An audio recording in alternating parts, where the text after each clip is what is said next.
Օրեր առաջ Քրիստինա Հովհաննիսյանը վիրահատության էր ենթարկվել, այսօր դերասանուհին նոր հրապարակմամբ անդրադարձել է իր անցած դժվար ճանապարհին, պատմել վիրահատության մանրամասների մասին և փորձել ուժ ու աջակցություն փոխանցել բոլոր նրանց, ովքեր նման փորձության առաջ են կանգնած: Գուցե այս տեսանյութը ինչ-որ մեկին օգնի հաղթահարել վախը և այս ճանապարհն անցնել ավելի հանգիստ, գրել էր նա: Հիշեցնենք, որ Քրիստինա Հովհաննիսյանը դերասանուհի է, բլոգեր, ով ակտիվ գործունեություն է ծավալում նաև հայկական շոու բիզնեսում: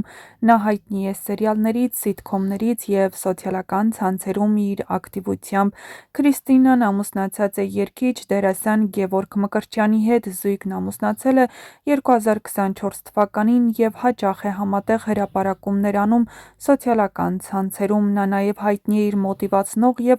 անձնական գրառումներով, որտեղ խոսում է ինքնավստահության, կյանքի դժվարությունների և հոգեբանական ուժի մասին: Դե ինչ, մենք բոլորս Քրիստինային ցանկանում ենք առողջություն և թող այս վիրահատությունը նրա կյանքում լինի վերջինը: Իսկ դուք չմոռանաք միանալ մեր ալիքին ամենաառաջինը նորությունների մասին տեղեկացված լինելու համար: Չմոռանաք նաև սեղմել զանգակ կոճակը: